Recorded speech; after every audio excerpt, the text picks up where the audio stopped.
할렐루야. 여러분 사랑합니다. 사랑합니다. 자, 우리는 지난 시간에 아담의 족보에 대해서 함께 살펴봤습니다. 아담의 족보, 오늘 5장에 열대 손에 걸친 족보의 이름이 기록되어 있습니다. 아담부터 시작해서 셋의 아들이 에노스이고요. 에노스가 게난을 낳고, 게난은 마할렐레를 낳고, 마할렐레를 야렛을 낳고, 야렛은 오늘 여러분과 함께 나누려고 하는 에녹을 낳고, 에녹은 무두셀레를 낳고, 무두셀레는 라멕을 낳고, 라멕은 노아를 낳았다. 10세대 10대 후손의 이야기가 창세기 5장에 기록되어 있습니다. 아담은 노아의 아버지 라멕까지 부대순과 함께 930년을 동시대 살면서 믿음의 표지가 되어 주었습니다. 비록 그가 죄를 지었지만 계속 하나님의 이름을 부르고 예배자로 살 때 그 후손들은 그 삶을 본받아서 믿음의 계보를 이어갈 수가 있었습니다. 저는 여러분의 후손들이 따라올 수 있는 여러분 자체가 믿음의 표지가 될 수 있기를 축원합니다. 아멘. 자, 오늘 본문 이야기입니다. 오늘 본문은 아담의 족보에서 아주 중요한 한 사람이 소개되고 있습니다. 낳고 죽고, 낳고 죽고를 계속 반복하다가 길게 설명하는 사람이 있습니다. 이게 성경에는 여러 족보가 있는데 족보 용법이 그렇습니다. 누구 낳고 죽고를 하다가 길게 설명한 사람이 있으면 그 사람은 중요하다는 거예요. 그 사람이 할 얘기가 많다는 거지요. 오늘 그 사람의 주인공은 바로 에녹입니다. 자, 첫 번째입니다. 그럼 에녹은 어떤 사람입니까? 에녹은 하나님과 동행한 사람입니다. 따라서 해보겠습니다. 하나님과 동행한 사람. 하나님과 동행한 사람. 자, 지금까지 아담의 족보는 죽음의 사이클이었습니다. 누구를 낳고 얼만큼 살다가 죽었더라. 계속 죽음으로 끝내는 인생을 반복적으로 기록을 해 놓았습니다. 자, 그러나 에녹을 통해서 죽음의 사이클을 끊습니다. 24절을 읽겠습니다. 시작. 에녹이 하나님과 동행하더니 하나님이 그를 데려가심으로 세상에 있지 아니하였더라. 자, 어느 누구도 죽음을 다 맞이해야 되고요. 죽지 않은 사람이 없는데 에녹은 처음으로 죽지 않고 천국에 들어간 사람입니다. 사람들은 이는 에녹을 부러워하고 동경하고 흠모합니다. 자, 그런데 제가 2014년도인가요? 에녹 설교를 한번 했어요. 믿음 시리즈를 할 때 한번 어떻게 에녹을 이야기했나 하고 살펴봤더니 에녹을 묵상하는 가운데 에녹이 죽음을 맛보지 않고 천국에 간 것이 그게 꼭 믿음의 일인가? 그걸 꼭 우리가 흠모해야 할 일인가? 어차피 우리는 예수를 믿고 천국 백성이 됐고 죽으면 천국 가는 것은 당연한 일인데 죽음을 맛보지 않고 막바로 천국 간 것이 그것이 그렇게 대단한 일인가? 이렇게 한번 묵상을 했더라고요. 그렇죠. 물론 그것은 아주 부러움의 대상이지요. 죽음을 맛보지 않고 막바로 천국에 올라간 것이니까요. 그러나 정말 에녹의 삶 중에서 중요한 것, 그게 무엇일까? 히브리서 11장 5절 말씀을 읽어보겠습니다. 히브리서 11장 5절 시작. 믿음으로 에녹은 죽음을 보지 않고 옮겨졌으니 하나님이 그를 옮기심으로 다시 보이지 아니하느니라. 그는 옮겨지기 전에 하나님을 기쁘시게 하는 자라 하는 증거를 받았느니라. 자, 에녹은 죽음을 보지 않고 천국에 옮겨졌는데 더 중요한 것은 여기 빨간 것이 옮겨지기 전에, 천국에 옮겨지기 전에 하나님께 기쁨이 되는 인생을 살았다는 것입니다. 보통은 죽음을 통해서 천국을 가는데 에녹은 그런 절차가 필요 없을 만큼 이미 옮겨지기 전에 이 땅에서 그런 삶을 살았다는 것입니다. 도대체 에녹이 어떤 삶을 살았기에 그가 죽음을 걸치지 않고 죽음으로 그의 인생을 단절할 필요도 없이 천국으로 옮겨질 만한 인생이었을까? 오늘 본문은 그가 하나님과 동행하는 사람이었다라고 말씀하고 있습니다. 22절을 읽어보겠습니다. 시작. 무두셀라를 낳은 후 300년을 하나님과 동행하며 자녀들을 낳았으며. 자, 여기서 이 22절에서 두 가지 사실을 발견하게 됐는데, 하나는 에녹이 무두셀라만 낳은 것이 아니라 다른 자녀들도 낳았다 하는 것입니다. 무두셀라를 낳은 후 300년을 하나님과 동행하여 자녀들을 낳았더라고요. 그러니까 무두셀라만 낳은 게 아니고 자녀들을 낳았다 하는 것이고, 또 하나는 하나님과 동행하면서 자녀를 낳았다. 자녀를 키우면서 하나님과 동행했다는 것입니다. 사람들은 봉사를 권하면 애 키워놓은 다음에 봉사할게요, 은퇴한 다음에 그때 봉사할게요, 그렇게 말을 합니다. 그러나 은퇴 다음이 아니고요, 애를 키워놓은 다음이 아니고 지금 하는 일이더라고요. 지금 동행하는 일이더라고요. 병든 몸이거나 돈이 없어도 하나님과 동행하면 되는 거지요. 여러분, 인간이 큰일을 한다면 얼마나 큰일을 하겠습니까? 돈을 벌면 도대체 얼마나 벌겠습니까? 목회, 교회 부흥시키면 얼마나 많은 사람들이 모여야 되는 것일까? 우리는 한 인생 살고 인생을 정리해야 되는 사람들이지 않습니까? 그러니까 이 땅에서 하나님이 인정하시는 삶을 사는 게 중요하더라고요. 그러면 얼마나 어떤 업적, 어떤 과업을 남기는 것보다 더 중요한 것은 내가 지금 하나님과 동행하며 사는 것, 이것이 중요하더라는 거예요. 옮겨지기 전에, 하나님 나라 가기 전에, 죽어서 가든 살아서 가든 우리는 예수 믿기 때문에 천국에 갈 것인데, 옮겨진 후가 중요한 게 아니라 옮겨지기 전에 우리는 어떻게 살아야 되느냐? 하나님과 동행하면서 살아야 된다는 거예요. 아멘. 저는 여러분의 삶이 뭔가를 많이 쌓아놓고 업적을 키우는 데 목적을 두지 마시고, 지금 내가 하나님과 함께 하나님과 동행하는 삶을 살게 되기를 축복합니다. 아멘. 주와 같이 길 가는 것 즐거운 일 아닌가? 우리 주님 걸어가신 발자취를 밟겠네. 옛 선지자 에녹같이 우리들도 천국에 들려 올라갈 때까지 뭐 하자는 거죠? 주와 같이 걷겠네. 한 걸음 한 걸음 주 예수와 함께 날마다 날마다 우리 걸어가리. 우리가 에녹을 묵상하면서, 에녹을 기억하면서, 에녹의 삶을 부러워하면서, 에녹의 삶을 동경하면서 우리가 정말 흠모하고 부러워해야 될 일이 무엇일까? 삶의 구체적인 순간마다 날마다 날마다 한 걸음씩 한 걸음씩 주님과 동행하는 삶, 이것이 에녹의 아름다운 삶이었다는 것입니다. 아멘. 자, 그러니까 그는 삶을 한꺼번에 건너뛴 사람이 아닙니다. 그가 이 땅의 문제를 그냥 뛰어넘어서 막바로 천국 간 게 아닙니다.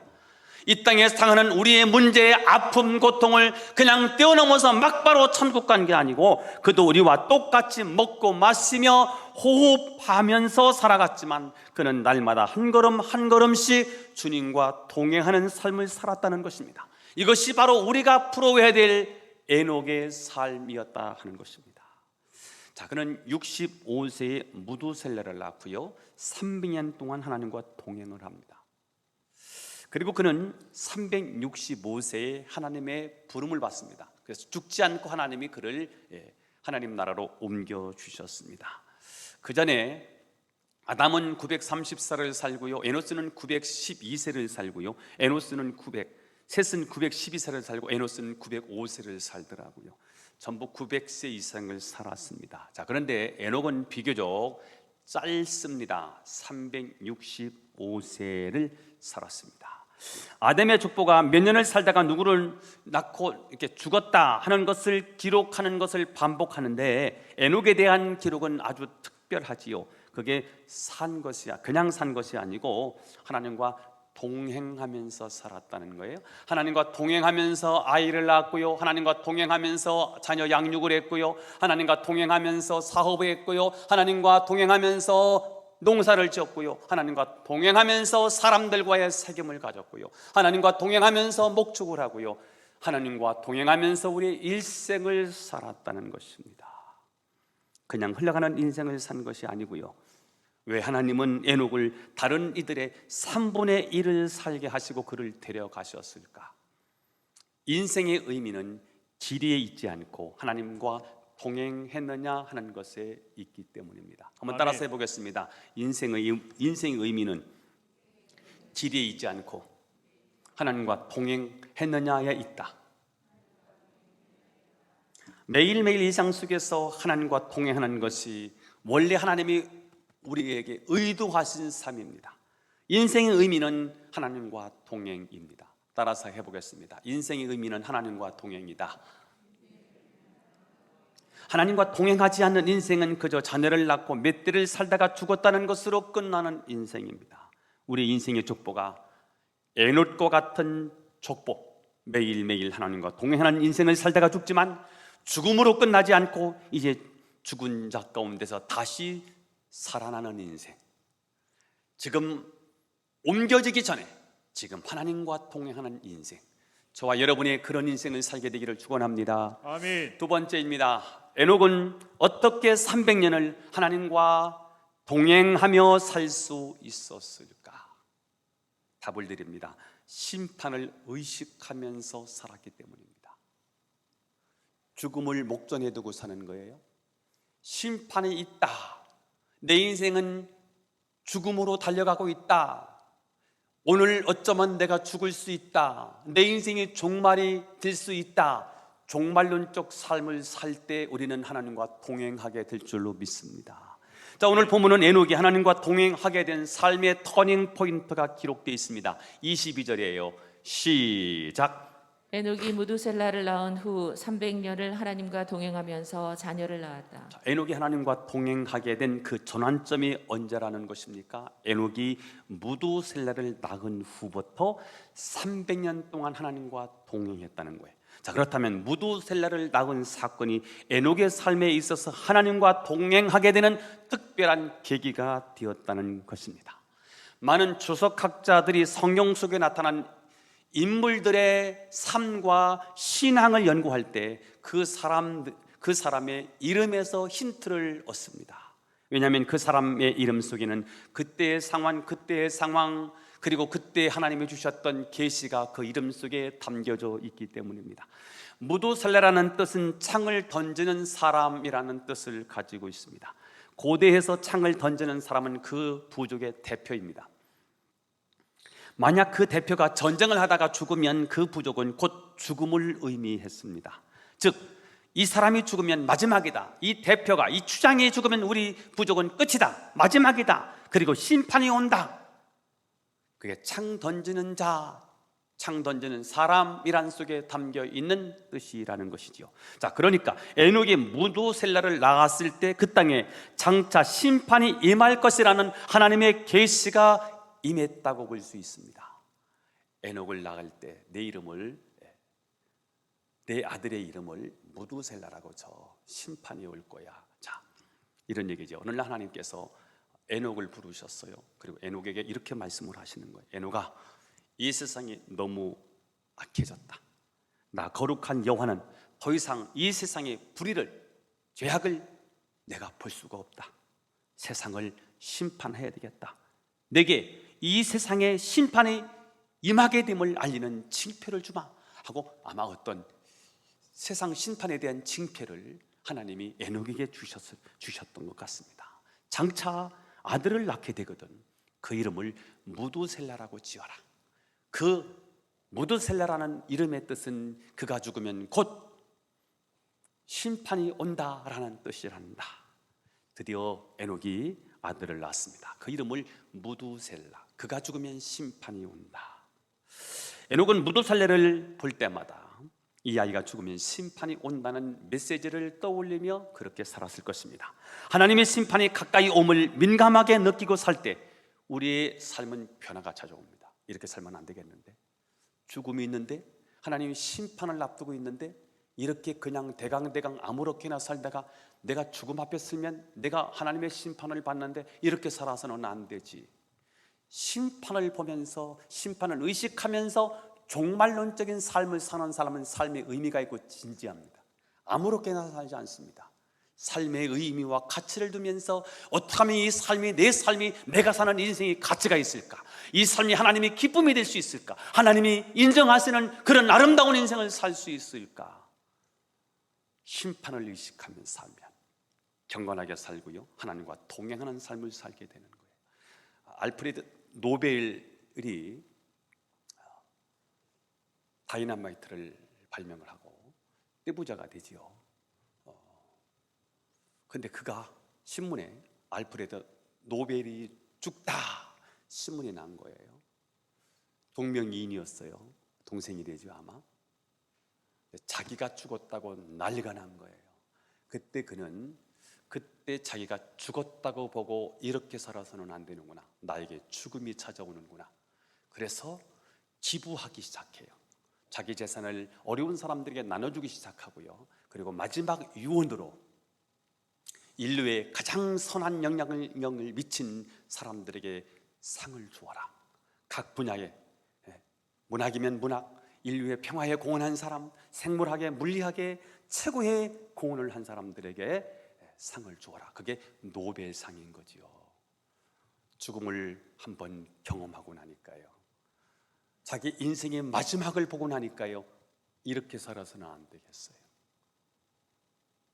저희 후배 가운데 올해 40인데요 김형진 목사라고, 저희 목미준, 목원의 미래를 준비하는 이 모임을 같이 하고 있는 우리 후배인데, 죽었다가 살아 돌아와서 저한테, 우리한테 그 내용을 소생하게 이렇게 적어서 보내주었어요. 임파선 쪽에 문제가 생겨서 자꾸 붓고 해서 아파서 병원을 갔더니 혈액 이렇게 이제 조직 검사를 하자고 해서 했더니 혈액암의 일종인 악성 림프종이라는 거예요. B형이 있고 T형이 있는데 T형은 정말 치료가 어렵다는 거예요. 그런데 이 김영진 목사님이 T형으로, 그것도 악성 종양으로 판정이 난 거예요. 청천벽력이지요. 올해 나이 40인데 교회에 부임을 한 지가 몇 년 됐고요. 그래도 교회가 한 200명 정도 모이는 교회인데 가족이 눈물바다고요. 그러면서 교인들에게 이 사실을 알린 거예요. 내가 죽을 수 있다. 치료가 굉장히 어렵단다. 그리고는 교인들한테 자기 병을 알리면서 기도 부탁을 했더니 교인들이 막 울고 불고 난리가 난 거예요. 예배 시간이, 예배가 제대로 드려지질 못하고요. 그러면서 자기들끼리 모여서 담임 목사님이 질병을 위해서 기도하기 시작을 했어요. 그리고 이제 다시 과정을 밟느라고 다시 4주 만에 가게 됐습니다. 그러면서 뭔가를 하나에게 치료를 해야 되는 것 때문에 시술을 해야 되는데, 시술을 보고서 한번 찍었는데 의사 선생님이 이상한 거예요. 잠깐 시술을 좀 멈추겠습니다. 보더니 쭉 CT 촬영을 다 하고 나서 암세포가 치고 도망갔습니다. 암세포의 흔적은 있는데 암세포가 없습니다. 그래서 이분이 되어진 모든 과정을 놓고 너무 감사해서 이 기쁨을 나누고 싶다고 이제 저한테 내용을 다 적어서 보내준 거예요. 제가 막바로 당신의 부활을 축하합니다. 그랬더니 이분이 뭐라고 말하냐면 이제 앞으로 남은 삶은, 이제 남은 삶이 더 많겠죠. 이분은 진지하게 살겠습니다. 의미 있게 살겠습니다. 더 하나님 앞에 겸손히 살겠습니다. 주를 위해서 헌신하고 충성하겠습니다. 그런 내용을 쭉 또 다시 보내왔더라고요. 그렇습니다. 우리가 하나님의 심판을 염두에 두고 산다면 감히 심판이 두려워서라도 제대로 살려고 애쓸 것입니다. 에녹은 하나님의 심판을 믿는 순간부터 그의 삶이 달라지기 시작했습니다. 그는 어떤 삶을 살았습니까? 심판을 애원하는 삶을 살게 되었습니다. 그 근거가 유다서입니다. 14절 15절에 나와 있습니다. 읽어보겠습니다. 시작. 아담의 7대손 에녹이 이 사람들에 대하여도 예언하여 이르되 보라 주께서 그 수만의 거룩한 자와 함께 임하셨나니 이는 뭇사람을 심판하사 모든 경건하지 않은 자가 경건하지 않게 행한 모든 경건하지 않은 일과 또 경건하지 않은 죄인들이 주를 거슬러 한 모든 완악한 말로 말미암아 그들을 정죄하려 하심이라 하였느니라. 아담의 7대 손 에녹이 예언을 했습니다. 주께서 모든 사람을 심판하실 것이다. 모든 경건치 않은 자에 대해서 하나님이 책망하실 것이다. 에녹은 심판을 예언하는 예언자였다고 유다가 밝혀주고 있습니다. 창세기 5장은 그가 하나님과 동행한 사실만 밝혀주고 있지만 유다서는 에녹이 하나님과 동행하면서 그 시대 사람들에게 심판이 올 것을 예언한 사람이라는 사실을 밝혀주고 있습니다. 그렇습니다. 하나님이 심판하실 것이다 라고 하는 심판의 말씀을 받아들일 때 우리는 하나님과 동행할 수 있습니다. 그러면 왜 우리는 하나님과 동행하지 않을까요?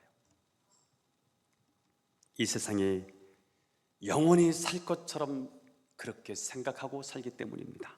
심판이 없을 것처럼 그렇게 살기 때문에 우리는 하나님과 동행할 수 없는지도 모르겠습니다. 심판에 대한 믿음이 우리의 삶을 경건하게 만들고요, 하나님과 동행하는 인생으로 만들게 된다는 사실입니다. 그래서 심판을 바라보고 살 때, 내 종말을 의식하고 살 때 우리는 경건하게 거룩하게 주님과 동행하는 인생을 살 수 있다는 것입니다. 자, 무두셀레가 죽었을 때 어떤 일이 일어났습니까? 자, 무두셀레가 187세에 라멕을 낳았어요. 그리고 라멕이 182세에 노아를 낳았습니다. 노아가 태어날 때 무두셀레는 369세였지요. 자, 창세기 7장 11절에 노아가 600세가 되던 해에 홍수가 시작됐습니다. 그때 무두셀레의 나이가 몇 살입니까? 969세입니다. 그때 무두셀레가 죽습니다. 그러자 노아 홍수가 시작됩니다. 자, 다시 한번 정리합니다. 에녹이 65세에 아들을 낳아요. 그 아들 이름이 누구고요? 무두셀라예요. 무두셀라 이름이 뭐고요? 무두셀라의 뜻이 뭐고요? 그가 죽으면 심판이 온다는 거예요. 자, 무두셀라의 아들이 몇 세를 살아요? 무두셀라가 187세에 라멕을 낳고 라멕이 182세에 노아를 낳았으니까 그때 무두셀라의 나이가 369세예요. 근데 노아가 600세 되던 해 플러스 600을 해야 되겠지요. 그때 홍수가 시작돼요. 그때 무두셀레의 나이는 969세예요. 무두셀레가 죽자 노아가 600세 되던 해에 하나님의 심판이 시작이 되는 거예요. 자, 그러면 무두셀레가 왜 이렇게 오래 살았을까? 건강 관리를 잘해서일까? 보양 음식을 많이 먹어서 그럴까? 건강에 남다른 비결이 있어서 그럴까? 아니에요. 하나님이 오래 살게 해주셨습니다. 그러면 왜 하나님께서 무두셀레를 이렇게 많이 오래 살게 해주셨을까요? 심판을 연기해 주신 것입니다. 하나님이 에녹에게 심판의 계시를 주시고 에녹이 300년 동안 심판을 예언하는 동안에 아담의 자손들은 그 메시지를 믿고 그 메시지를 듣고 신앙으로 돌아오는 거예요. 하나님께로 돌아오는 거예요. 그래서 무두셀라가 오랫동안 살았다는 사실 그 자체는 뭐냐면 하나님의 사랑, 오래 참으시는 하나님의 사랑. 그래서 저는 이렇게 한번 정해 봤어요. 무두셀라의 나이는 하나님의 인내의 길이다. 무두셀라의 나이는 하나님의 사랑의 길이다. 한번 따라서 해볼까요? 무두셀라의 나이는 하나님의 인내의 길이다. 무두셀라의 나이는 하나님의 사랑의 길이다. 지금 알고 따라오는 거죠? 다 지금 이해하고 있는 거죠? 무두셀레가 몇 살에 죽어요? 969세에 죽어. 왜? 왜 이렇게 오래 살아? 300년 동안 에녹이 심판의 메시지를 증거해야 되잖아요. 그걸 다 들어야 돼. 그래서 오래 살게 되는 거죠. 자, 에녹부터 무두셀라, 라멕, 노아까지 이 4대에 이르는 가문이 모두 하나님의 심판을 의식하는 가문이었다는 것입니다.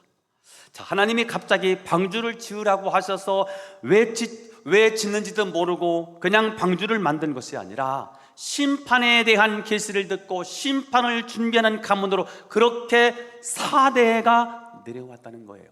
자, 그러니까 에녹부터 시작해서 노아까지 이르는 4대에 걸쳐서 사는 사람들은 어떤 메시지를 받고 살았냐면 에녹의 심판의 메시지를 듣고 살아온 거예요. 자, 에녹은 어떻게 300년을 하나님과 동행하며 살 수 있었을까? 심판을 의식하며 살았기 때문입니다. 종말론적인 삶이지요. 저는 여러분이 오늘 나는 당장 죽어서 하나님 앞에 설 수 있다, 그 후에는 심판이 있다 하는 종말 의식을 가지고 살아가게 되기를 바랍니다. 그럴 때 우리는 평생 주님과 동행하는 삶을 살 수 있습니다. 자, 여러분이 평생 하나님과 함께 동행하는 삶을 살다가 마침내 천국에서 그분과 함께 영원히 사는 인생이 되기를 축원합니다. 아멘. 마지막입니다. 자, 정리하고 넘어갑니다. 에녹, 그가 누군가? 그 사람은 하나님과 동행하는 사람이었다.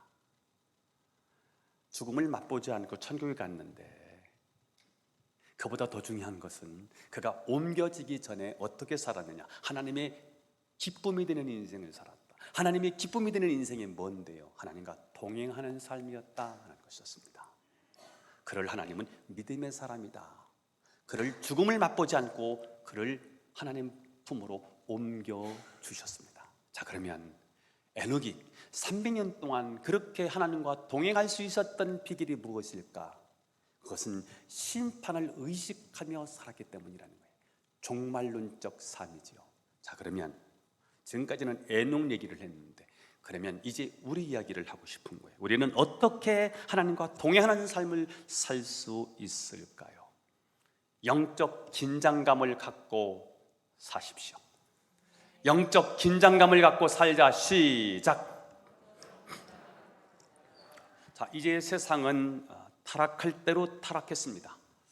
하나님이 심판하지 않으면 안 될 만큼 그 시대에 타락한 것입니다. 하나님은 인류의 죄악을 더 이상 눈뜨고 보실 수가 없었습니다. 그래서 하나님은 물로 심판하시기로 작정하셨습니다. 그러나 모두를 다 없앨 수가 없었습니다. 왜냐하면 순교자 아벨의 피가 있었기 때문입니다. 하나님은 아벨의 후손을 구원하시기로 작정하셨습니다. 하나님은 심판을 계획하시면서도 동시에 아벨의 후손, 셋은 아벨 대신이지요, 그 계보를 구원하시기를 원하셨습니다. 그래서 심판을 준비하면서도 동시에 구원을 위해서 한 사람을 준비했습니다. 그 사람이 노아입니다. 29절에 나와 있습니다. 읽어보겠습니다. 시작.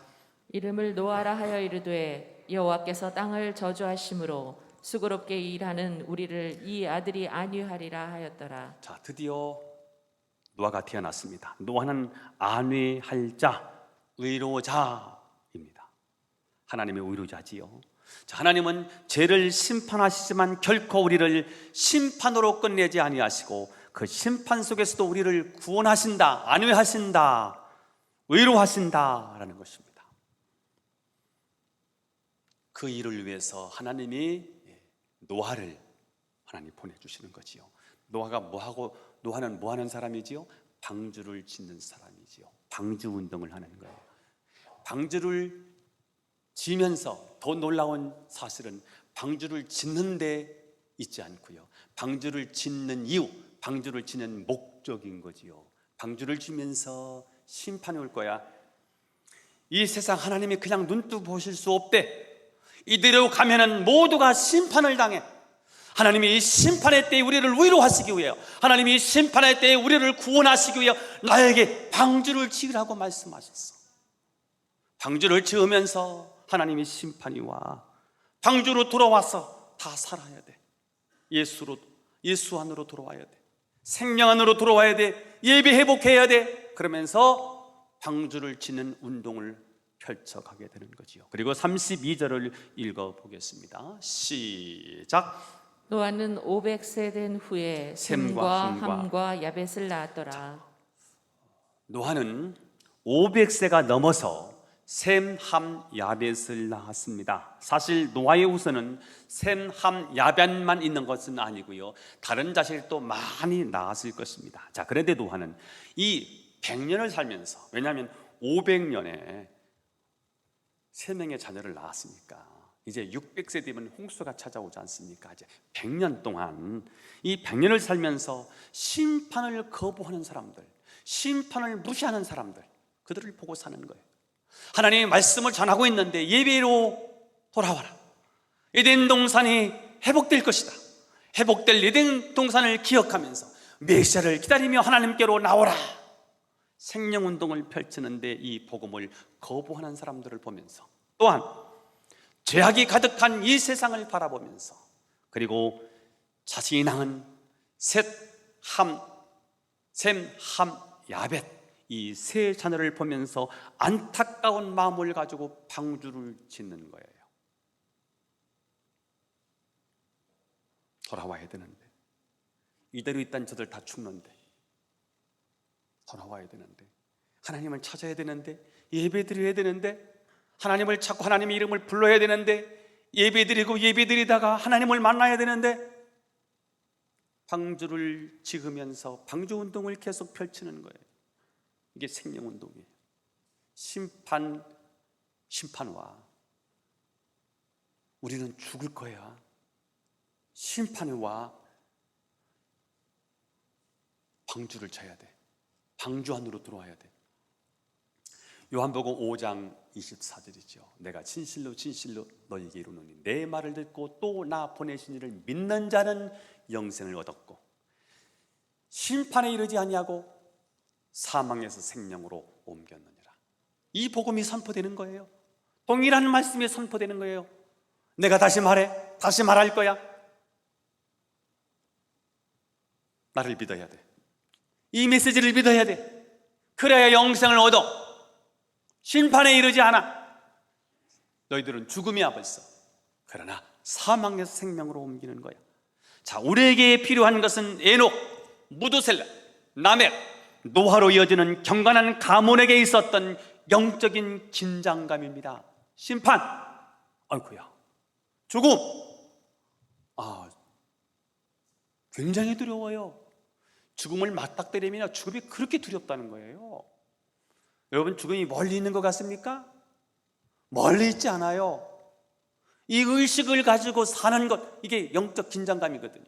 하나님이 오늘 내가 하나님 앞에 설 수 있어. 내 죽음 앞에 설 수 있어. 이 긴장감이 필요하거든요. 노아,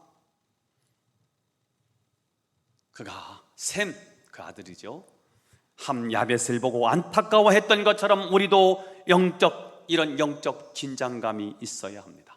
이 자손들이 태어난 이 시대가 얼마나 악한데, 컴퓨터가 얼마나 우리의 삶을, 영혼을 망치는데, 스마트폰이 우리의 영혼을 얼마나 갉아먹는데, 세상 음악이, 세상 문화가, 세상 지식이 우리의 영혼을 얼마나 파괴하는데, 오늘 이 세상에 태어난 이 세대가 얼마나 악한데, 이 자녀들이 하나님 앞에 올바로 서지 않으면 장차 찾아올 심판을 이들은 견딜 수 없을 텐데, 아이들이 제발 하나님께로 돌아와야 될 텐데, 하나님 품으로 돌아와서 하나님을 찬양하고 예배하는 백성이 되어야 할 텐데, 이런 긴장감이 우리의 가정과 가문에 있게 되기를 축복합니다. 아멘. 얼마나 오래 살았느냐가 중요한 것이 아니라 하나님과 동행하는 삶을 살았느냐, 그리고 하나님의 심판을 의식하고 살았느냐라고 하는 것이 중요하다는 것입니다. 저는 여러분이 하나님의 심판을 직면하고 있는 이 시대에 노아처럼 참된 위로자의 역할을 하고 있는지, 하나님이 위로를 경험하게 해줄 수 있는 가문인지를 한번 생각해 볼 수 있기를 바랍니다. 5월 가정의 달입니다. 아이들을 부자 되게 하고 돈 많이 벌게 하고 좋은 대학 가게 하고, 이것도 중요하지만 이것보다 100배, 1000배, 10,000배 중요한 것은 무엇입니까? 이들에게 위로자가 되는 것입니다. 이들의 삶에 내가 노화가 되는 것입니다. 아멘. 이들의 안위자가 되는 것입니다. 하나님께로 돌아와서 우리는 가만히 있으면 심판받고 지옥 갈 수밖에 없지만 하나님께로 돌아와야 된다. 하나님께로 돌아가서 하나님을 찬양하고 하나님을 경배하는 백성이 되어야 된다. 이런 안위자, 이런 격려자, 이런 노화가 저는 여러분이 될 수 있기를 축복합니다. 아멘. 모 일간지에서 북한 지하교에서 믿음 생활을 하다가 탈북한 한 여성 신앙인의 간증을 소개해 놓았습니다. 북한에서 신앙생활을 하다 보니만 단 하루도 영적 긴장을 하지 않을 수 없다는 거예요. 만일 하나님의 임재가 없었다면, 하나님이 우리와 함께 하시는 것, 이 하나님의 임재의식, 하나님의 임재가 경험되지 않았다면 동토의 왕국에서 우리는 단 하루도 살 수가 없었을 것입니다. 그도 그럴 것이 들키면 사형을 당하는데 어떻게 그들의 신앙을 유지할 수 있었겠습니까? 그때마다 하나님께서 함께 해주시는 이 영적인 긴장감, 하나님이 임하셔서 우리를 만져주시는 이 영적인 민감성, 이들이 그들에게 있었다는 거예요. 그랬던 그분들이 종교의 자유를 찾아서 대한민국에 왔는데 막상 한국에 와보니까 영적 긴장감도 없고요, 성령의 생생한 역사를 체험할 수가 없었더라는 거예요. 그래서 나는 너무 괴롭대, 마음이 아프다는 거예요. 저는 이 이야기를 읽으면서 목사로서 굉장히 부끄러웠습니다. 허대는 멀쩡한데 경건의 모양은 다 갖추었는데 영적 긴장감이 없습니다. 반대로 북한 지하교회는 아무것도 없어요. 들키면 사형인데 뭘 갖춰놨겠습니까? 성경책이 제대로 있겠습니까? 목사가 제대로 있었겠습니까? 예배 처소가 있었겠습니까? 그런데 거기에는 가장 중요한 에기스, 영적인 에기스, 하나님의 임재에 대한 갈망, 거기 있었다는 거예요. 하나님의 역사하시는, 하나님의 생생한 음성에 들려주시는 하나님의 역사하심이 거기 있었다는 거예요. 하나님의 임재에 대한 그런 영적 기대감, 영적인 긴장감이 거기 있었다는 거예요. 두려워 벌벌 떠는 가운데 성령의 임재를 처음 하고 느끼고 살았는데 지금 대한민국에 와서 보니까 그게 없어서 마음이 괴롭고 아프다는 거예요. 저는 여러분이 이 영적 긴장감에 있게 되기를 축복합니다. 아멘. 세상은 점점 악해져 가고 있습니다. 내년이면 더 악해질 것입니다. 10년 후에나 100년 후에는 아마 더 악해질 것입니다. 생각하지 못했던 바이러스들이 창궐할 것입니다. 우리 힘으로 막을 수 없는 사회에 가장 못된 악들이 아마 이 시대를 질비하게 널려져 있을 것입니다. 그 끝은 무엇입니까? 불심판입니다. 그러나 하나님은 이런 심판 중에도 노아를 보내셔서 그 백성들을 구원해 주셨던 것처럼 오늘 이 시대에 바알에게 무릎을 꿇지 않은 남은 자들을 통해서 물질의 앞에서, 세상 풍요 앞에서 무릎을 꿇지 않고 오직 예수, 오직 그리스도로 무장된 그 사람들을 통해서 죄인들을 구원하시기를 원하시는 것입니다. 저는 그것이 그 사람이 여러분이기를 바라고요, 우리 아멘. 교회일 수 있기를 바랍니다. 아멘. 저는 여러분을 통해서 풍전등화와 같은 이 대한민국과 조국교회를 살려내는 이 시대의 에녹, 이 시대의 노화가 될 수 있기를 주 예수님 이름으로 축원합니다. 아멘. 기도드리겠습니다. 하나님 아버지, 오늘 에녹을 통해서 우리에게 아주 중요한 말씀을 주셨습니다.